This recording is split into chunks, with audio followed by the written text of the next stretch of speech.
आज का टॉपिक है valence shell electron pair repulsion theory, संयोजकता कोष, इलेक्ट्रॉन युग्म प्रतिकर्षण सिद्धांत। तो सबसे पहले आप लोग को ये समझाते हैं कि संयोजकता कोष क्या होता है।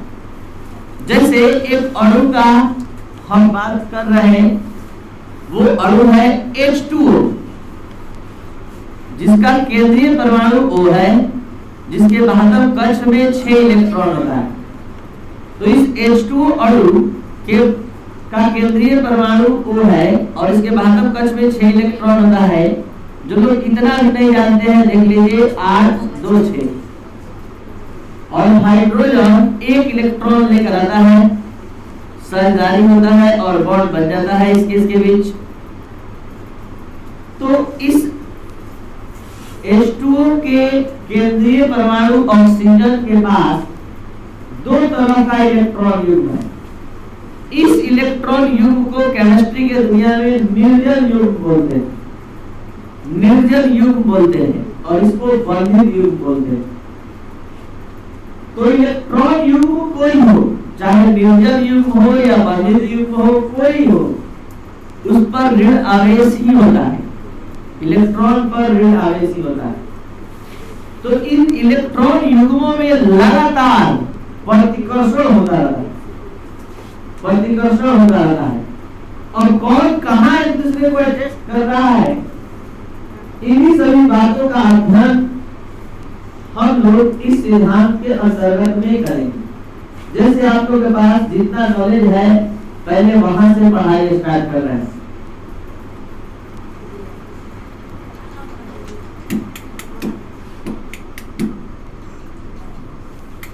आपका नॉलेज जितना है उसके आधार पर आप ये जानते हैं कि जब किसी अणु केंद्रीय परमाणु पर 2 बंधित युग्म इलेक्ट्रॉन होता है, तो एक दूसरे के प्रतिकर्षण को कम करने के लिए वो अपने आप 180 डिग्री पर चलता है। जैसे BCl2, B को यहाँ समझिए, बॉन्ड Cl, बॉन्ड Cl, तो अणु का आकार रैखिक हो जाता है। जब किसी अणु के केंद्रीय परमाणु पर 3 बंधित युग्म होता है और तीनों बंधित युग्म में इलेक्ट्रॉन भरा है, तीनों में प्रतिकर्षण हो रहा है, तो इस प्रतिकर्षण को कम करने के लिए अपने आप एक दूसरे को 120 डिग्री पर व्यवस्थित करता है। जब 4 बंधित युग्म होता है तो वो चतुष्फलकीय आकृति को ग्रहण करता है। तो हम क्या समझाना चाहते हैं आपको कि वास्तव में किसी अणु के केंद्रीय परमाणु जहां पकड़े हैं, यही केंद्रीय परमाणु का जगह है। अगर इस केंद्रीय परमाणु पर 2 बंधित युग्म होगा, 2 इलेक्ट्रॉन युग्म होगा, ये क्या मान लीजिए इलेक्ट्रॉन जोड़ी है, इलेक्ट्रॉन जोड़ी है, ऋण आवेश है इन दोनों पर, और दोनों पर लगातार प्रतिकर्षण हो रहा है, लगातार प्रतिकर्षण हो रहा है, एक दूसरे से दूर ठेल रहा है, एक दूसरे को उसी तरह से जैसे चुंबक का उत्तरी ध्रुव से ध्रुवांतर तरफ दूर रहा है, तो वैसे ही एक दूसरे को ढकेल रहा है, प्रतिकर्षित कर रहा है। तो ये अपने आप 180 डिग्री पर जाकर सो जाता है। क्यों? क्योंकि चाहता है कि हम लोगों के बीच होने वाला प्रतिकर्षण जहां तक संभव हो सके कम हो जाए। ऐसा नहीं है कि यहाँ चल जाए तो प्रतिकर्षण 0 हो जाता है, प्रतिकर्षण अभी भी होता है लेकिन सबसे कम। अब यहाँ से इधर दबेगा तो इधर से प्रतिकर्षण नहीं, यहाँ से ऊपर जाएगा इधर से प्रतिकर्षण। तो कहने का मतलब है कि इन्हीं इलेक्ट्रॉन युग्मों के प्रतिकर्षण से संबंधित ये सिद्धांत है जो बाह्य कक्ष के इलेक्ट्रॉन के बीच देखा जाता है। और बाह्य कक्ष में 2 तरह के इलेक्ट्रॉन युग्म होते हैं, एक बंधित युग्म और एक निर्जल युग्म। ये बंधित युग्म है और ये जो है निर्जल युग्म। तो मेन स्टेटमेंट इस सिद्धांत का क्या कहता है कि किसी अणु के केंद्रीय परमाणु, किसी अणु हो गया Ab2, इसका केंद्रीय परमाणु हो गया A, किसी अणु के केंद्रीय परमाणु पर इलेक्ट्रॉन युग्मों की व्यवस्था इस प्रकार से होनी चाहिए। इलेक्ट्रॉन युग्मों की व्यवस्था इस प्रकार से होनी चाहिए कि जहां तक संभव हो सके इसके बीच, इन दोनों के बीच होने वाला प्रतिकर्षण न्यूनतम हो जाए। तो इलेक्ट्रॉन युग्मों की व्यवस्था अपने आप चला गया 180 और ऐसे होने से प्रतिकर्षण न्यूनतम हो गया। यही है BSEPR थ्योरी। अब इसका मेन स्टेटमेंट आ रहा है। ये स्टेटमेंट क्या आकर करेगा, क्या समझाएगा? समझाएगा कि कोई अणु का आकार त्रिभुजाकार होता है तो क्यों होता है, रैखिक होता है तो क्यों होता है। ऐसे ये बात अलग है कि आप क्रॉस कंट्रोल के भी माध्यम से पढ़कर आ गए और ये भी समझाने जा रहा है अणु के आकार के बारे में। तो शुरू होता है पहला सिद्धांत, पहला अवधारणा। और पहला अवधारणा क्या सिखा रहा है, किसी अणु के केंद्रीय परमाणु पर इलेक्ट्रॉन युग्मों की जो संख्या है, संख्या ही डिसाइड करता है कि अणु की ज्यामिति क्या हो। अगर 2 इलेक्ट्रॉन युग्म है तो रैखिक, 3 इलेक्ट्रॉन युग्म है त्रिभुजाकार, 4 इलेक्ट्रॉन युग्म है चतुष्फलकीय, 5 इलेक्ट्रॉन युग्म है त्रिभुजाकार द्विविधायक। आप लोगों को तो इससे भी आगे भी पता है, 6 इलेक्ट्रॉन युग्म है अष्टफलकीय, 7 इलेक्ट्रॉन युग्म है पंचभुजीय द्विविधायक। क्रॉस कंट्रोल में पढ़े थे, वहां 7 बंधित युग्म आया था और जहां पर 6 बंधित युग्म आया था sp3d2 में, तो अणु का आकार अष्टफलकीय होगा। तो स्टेटमेंट, फर्स्ट स्टेटमेंट बस इतना ही सिखा रहा है कि जो ये केंद्रीय परमाणु है, इसके चारों तरफ जो इलेक्ट्रॉन युग्मों की संख्या है, संख्या ही ज्यामिति को निर्धारित करती है। संख्या 2 जोड़ा रैखिक, 3 जोड़ा त्रिभुजाकार, 4 जोड़ा। ये था फर्स्ट स्टेटमेंट।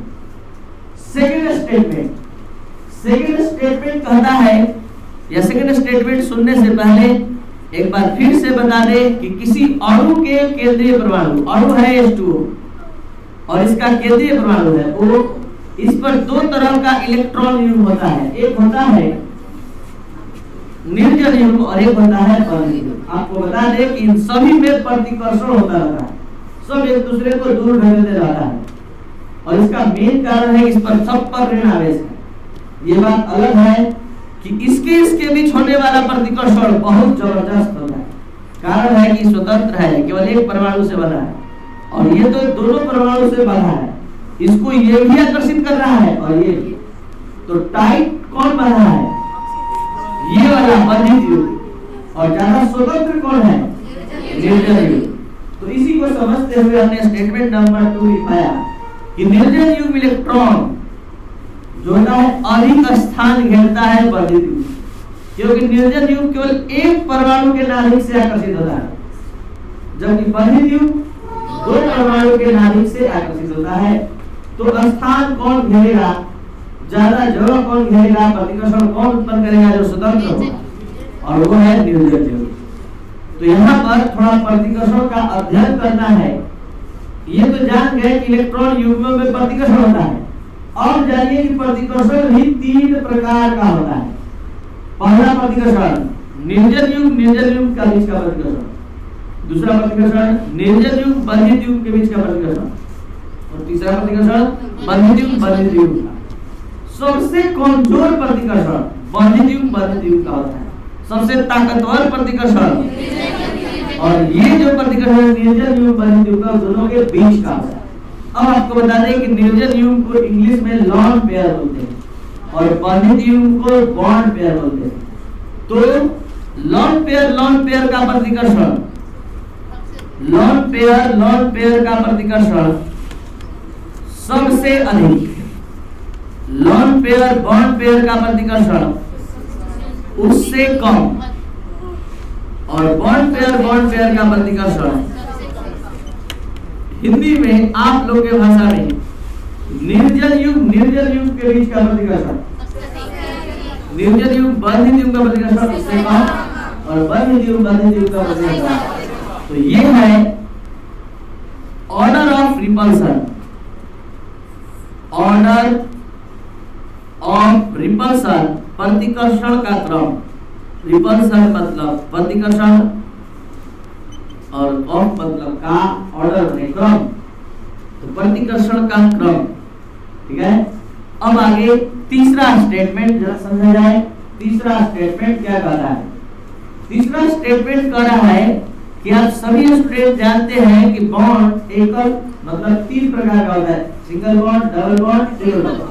सहसंयोजक बंधन साझेदारी के आधार पर 3 प्रकार का होता है, single bond, double bond, triple bond.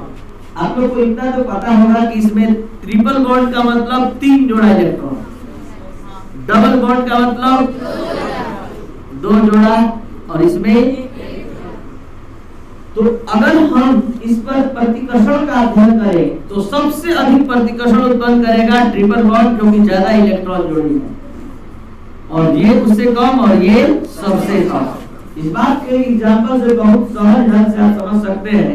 अगर हम एक एग्जांपल दे दे आपके सामने BCl3 और आपसे पूछे कि बताइए कि क्या सबके बीच का प्रतिकर्षण बराबर होगा?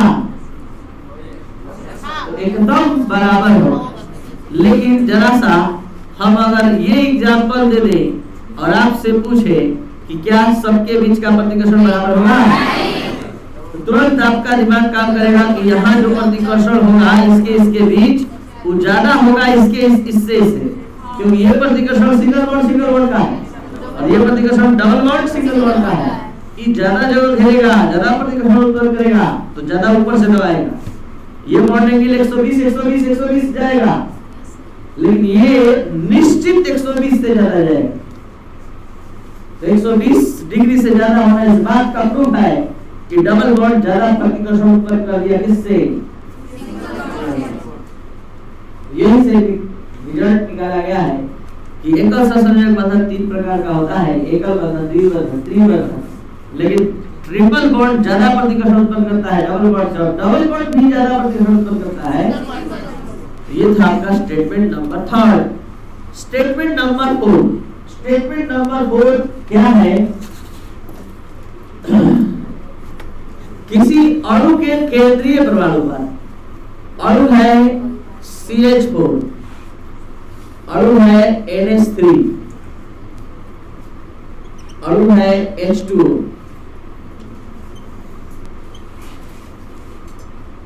इस CH4 के C पर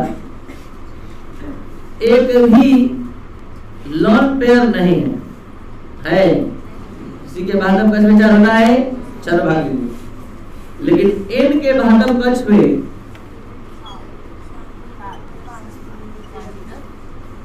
5 होता है, 3 साझेदारी में केवल भाग लिया, एक लॉन पेयर बच गया, और इस H2O के ऊपर 2 जोड़ा बच गया। तो इसके केंद्रीय परमाणु पर कितना लॉन पेयर है? एक भी नहीं। इसके केंद्रीय परमाणु पर एक पेयर, एक कहलाएगा, जोड़ा एक कहलाएगा, और इस पर 2 होगा। तो नियम कहता है कि जिसके केंद्रीय परमाणु पर जितना ज्यादा लॉन पेयर रहेगा उसके बॉन्ड एंगल का मान उतना ही कम होगा। ठीक है, उतना ही कम होगा। तो यहाँ पर आप लोगों को कुछ नहीं तो इतना पता है कि CH4 में कौन सा प्रसंकरण होता है। जल्दी, sp3, और sp3 में बॉन्ड एंगल 109 डिग्री, 28 डिग्री। इसका बॉन्ड एंगल 107 डिग्री और इसका बॉन्ड एंगल 104.5 डिग्री। आपको बता दें कि इस तीनों में sp3 प्रसंकरण है। चेक करिए ना ट्रिक से, आप लोगों को ट्रिक पता है ना, जो ट्रिक से चेक करिए, तीनों में sp3 प्रसंकरण है। चेक करिए। तो समान प्रसंकरण के बावजूद एक का बॉन्ड एंगल 109 डिग्री 28 मिनट, तो दूसरे का 7 डिग्री, तो तीसरे का 104.5 डिग्री। ऐसा क्यों हुआ? इसका कारण है केंद्रीय परमाणु पर निर्जल युग्म इलेक्ट्रॉन स्थित होना। ये निर्जल युग्म इलेक्ट्रॉन आने से क्या होगा? इंपॉजिट युग्म पर दबाव डालने लगता है। इन सभी देखिए NH3 का ये जो निर्जल युग्म है, ये दोनों ओर से दबाव डाल देता है। तो जो बॉन्ड एंगल यहाँ 109 डिग्री 28 मिनट का है वो घट कर 107 डिग्री ये बॉन्ड एंगल है, और यहाँ ये बॉन्ड एंगल है। इसमें 1 गुना दबाव पड़ा, इस पर 2 गुना दबाव पड़ गया, क्योंकि देखिए 2 लॉन पेयर है और इस पर एक भी लॉन पेयर नहीं था। इसमें एक भी निर्जल जोड़ी नहीं थी, इसमें एक जोड़ी और इसमें। तो नियम क्या लिखवा दिए हैं कि जिस केंद्रीय परमाणु पर जितना ज्यादा लॉन पेयर रहेगा उसके आवर्त कोण का मान उतना ही कम हो जाएगा। तो देख लीजिए, इस पर अगर हम पूछें कि इसमें कितना लॉन पेयर है, निर्जल इलेक्ट्रॉन की संख्या, इसमें तो इसमें लॉन पेयर इलेक्ट्रॉन की संख्या 0, इसमें 1, इसमें 2, इसलिए इसका बॉन्ड एंगल सबसे अधिक, इसका उससे कम और इसका सबसे कम। तो 3 चीज का ऑर्डर हो गया। पहला बॉन्ड एंगल का मतलब इसमें और इसमें लॉन पेयर इलेक्ट्रॉन की संख्या है ये, इसमें 0 है, इसमें 1 है और इसमें 2 है। तो लॉन पेयर जैसे जैसे बढ़ रहा है बॉन्ड एंगल का मान क्या हो रहा है, घटता जा रहा है। लास्ट पांचवा क्या है कि किसी अणु के केंद्रीय परमाणु, जैसे अणु है NH3,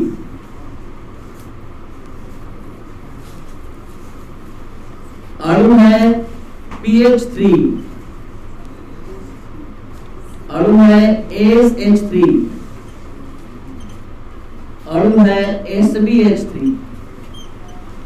आपको बता दें कि नाइट्रोजन परिवार जो पीरियोडिक टेबल आपके पास है, देखिएगा न्यूजीलैंड, पाकिस्तान, ऑस्ट्रेलिया सब बीमार।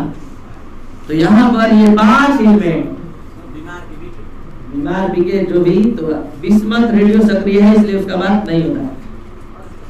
ये देखिए नियम कहता है कि किसी वर्ग में ऊपर से नीचे जाने पर विद्युत ऋणात्मकता का मान बढ़ता है। तो सबसे अधिक विद्युत ऋणात्मक, तो इसमें केंद्रीय परमाणु कौन है, इसमें कौन है, इसमें सबसे अधिक विद्युत ऋणात्मक तत्व नाइट्रोजन की विद्युत ऋणात्मकता सबसे अधिक है, P का उससे कम है, AS का और Sp का। तो क्या कॉन्सेप्ट है, ध्यान दीजिएगा, निर्जन युग्म इलेक्ट्रॉन की संख्या सब में बराबर है। यही कारण है कि ये वाला ट्रिक इसमें नहीं लगेगा, ये वाला कॉन्सेप्ट इसमें नहीं लगेगा। तो क्या कॉन्सेप्ट है इसको समझने के लिए लास्ट बार थोड़ा ध्यान दे दिया जाए अच्छे से। कॉन्सेप्ट है कि जिसका केंद्रीय परमाणु ज्यादा विद्युत ऋणात्मक होगा, जैसे हम NH3 का ये आकार बना दिए, ये NH3 का आकार है, ठीक है। ये NH3 जो हम पकड़े हैं ये इस तरह से मान लीजिए है, तो जहां पकड़े हैं वहां N है। तो यहाँ पर N और H के बीच का बॉन्ड का हम अध्ययन कर रहे हैं। इस दोनों बॉन्ड का, या फिर देखिए हम ऐसे पकड़ लेंगे तो आप जल्दी से समझ जाएंगे। ये हम ये बॉन्ड ले रहे हैं, ये वाला दोनों, ये दोनों बॉन्ड ले लिए। तो हम जहाँ पकड़े हैं वहाँ N है, फिर उसके बाद इस वाले में P रहेगा, इस वाले में एक रहेगा, इस वाले नियम सुनिएगा। जिसका केंद्रीय परमाणु ज्यादा विद्युत ऋणात्मक होगा उसके वर्धित युग्म इलेक्ट्रॉन में प्रतिकर्षण ज्यादा हो, वो एक दूसरे को ज्यादा दूर ढकेलेगा। तो सबसे ताकतवर, सबसे अधिक विद्युत ऋणात्मक कौन है, तो ज्यादा प्रतिकर्षण, ज्यादा दूरी पर कौन रहेगा, किसका वर्धित युग्म, NH3। तो बॉन्ड एंगल किसका सबसे अधिक, उससे कम, और सबसे कम SbS। तो एग्जाम में आ चुका है बिहार बोर्ड 2008 या 9 में आया है कि NH3 का आवर्त कोण PH3 से अधिक होता है, क्यों? NH3 का बॉन्ड एंगल PH3 से अधिक क्यों होता है? तो जवाब देंगे कि NH3 का केंद्रीय परमाणु नाइट्रोजन है और PH3 का केंद्रीय परमाणु फास्फोरस है। नाइट्रोजन की विद्युत ऋणात्मकता फास्फोरस से अधिक होती है, जिसके कारण इसके वर्धित युग्म में प्रतिकर्षण इसके वर्धित युग्म से अधिक होता है, और जिसके वर्धित युग्म में प्रतिकर्षण ज्यादा होगा तो क्या होगा, वो दूर भागेगा, तो बॉन्ड एंगल का मान क्या हो जाएगा, अधिक। तो बॉन्ड एंगल सबसे अधिक। जो क्वेश्चन हम इस दोनों में सुनाए वही क्वेश्चन इसमें भी बन सकता है, वही क्वेश्चन इसमें भी बन सकता है, और जवाब सेम रहेगा।